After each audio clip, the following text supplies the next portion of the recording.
What is going on, everybody? It's Zach Michael here. Today I'm going to be showing you how I create a melody sample around vocals or a vocal loop or a vocal chop. Now there's tons of places you can get these from. Arcade from Output, which is a paid subscription, they have their bunch of vocal banks.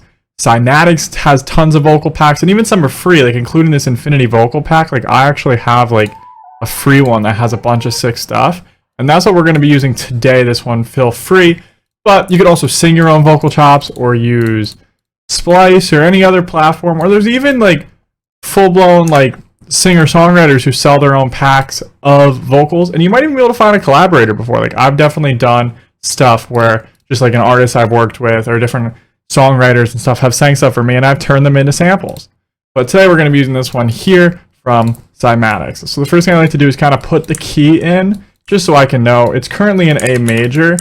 Or A minor, rather, but I like to pitch my samples around and kind of change them. So this is what it sounds like right now. I'm trying to get free when you're with me. I'm trying to feel free when you're with me. Baby, I see. So yeah, it sounds pretty good. Sounds very soulful. Definitely can feel like very Giveon vibe kind of thing. But we're gonna pitch it down 3. So 1, 2, 3. So now it's F sharp minor. It's a little darker, which I like. And we're gonna speed it up to like 117. And I also already know I'm gonna want to chop this up, because the thing that you can do with like vocals is you can actually like readjust kind of where vocals are put in the chop. So like I, for instance, like this phrase here, the when you're with me, but I'm gonna want to chop it and I want to put it in a different area. So I'm just gonna kind of slice out the sections of the vocal that I like. I'm gonna not use that section there. I'm gonna use this section here. That might be all I need. I guess we'll take this chop here, and that's honestly going to be it. I like to keep like a lot of my vocal stuff pretty simple, just because like I want to get an artist on this loop, you know what I'm saying? So I don't want to put too many vocals in it that you can't see an artist getting on it. Now that's not something that always has to be the case, but at least when I create stuff, I try to keep that in mind, just for personal preference sake. And so let's just kind of reposition these.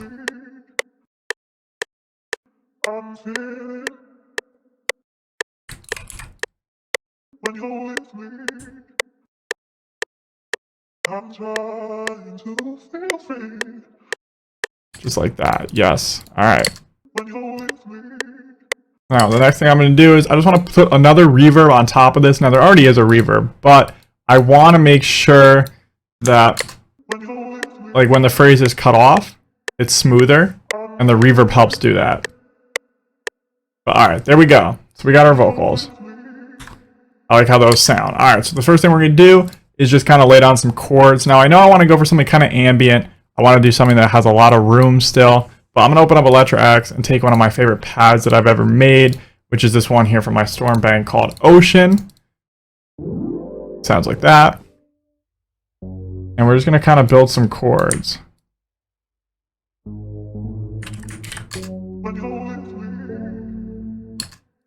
Let's just figure out some bass notes.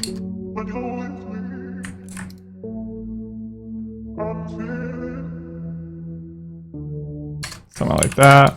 Pitch these up an octave, and then Control-Alt elongate them.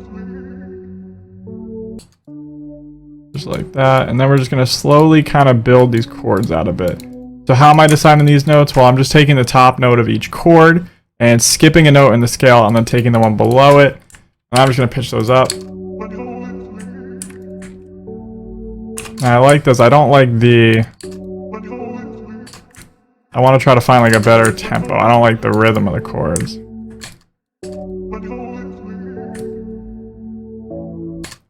Maybe something more along these lines. Just like this. Yep, I like that. It has a bit more movement within the chords. But I might even simplify the first half like this.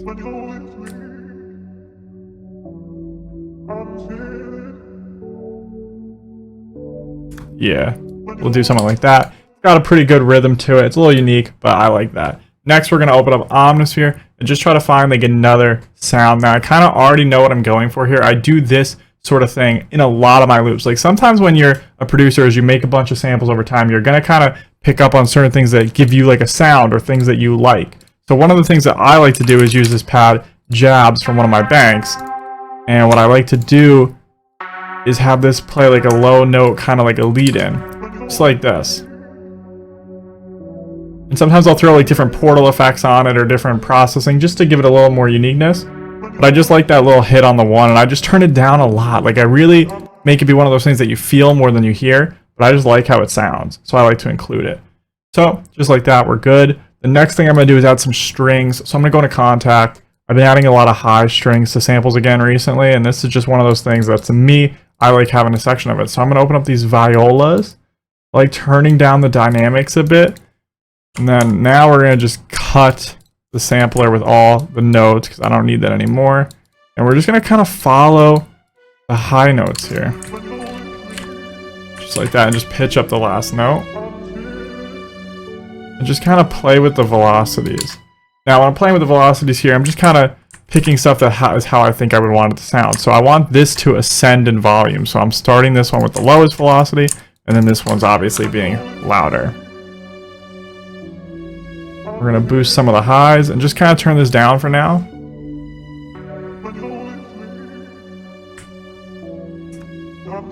And I like that. Now I want to try to find like a perk loop. So what I'm going to do is I'm going to go to my drum loops. I'm just going to pull a drum loop.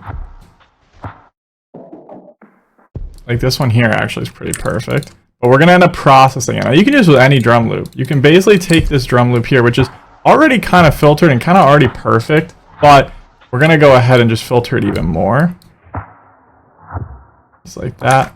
And that's just like a little texture in your sample now.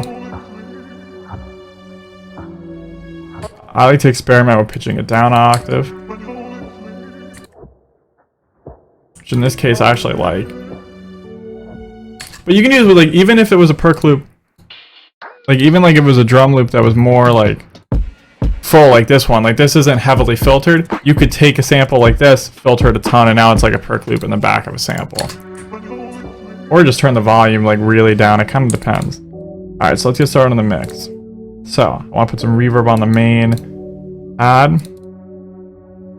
Next we have the little other pad, the accent one, which we're actually going to go in a portal, and I like putting on this preset here that I have, called Dolphin,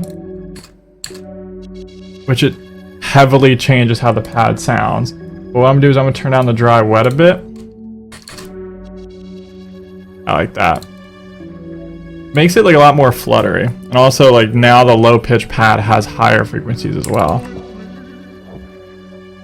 And we might add a little EQ just here on the top. I kind of want some more top end from the vocal. And we'll remove these very, very low frequencies. Now, usually I'd probably end up filtering out the vocal, but the vocal's already pretty much filtered, so that's why I added some high end to try to boost what is left after the filtering.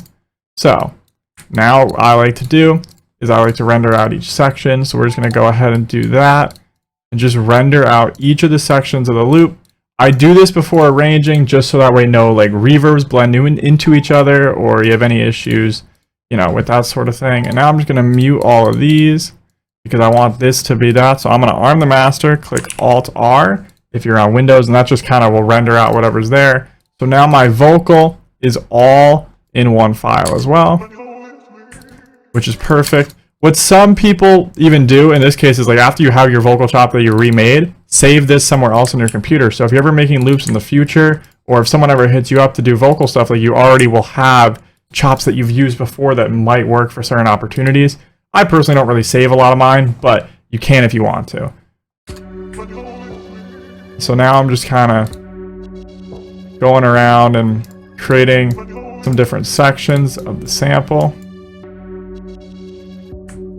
And then we're going to do at the end here is just kind of stem out everything.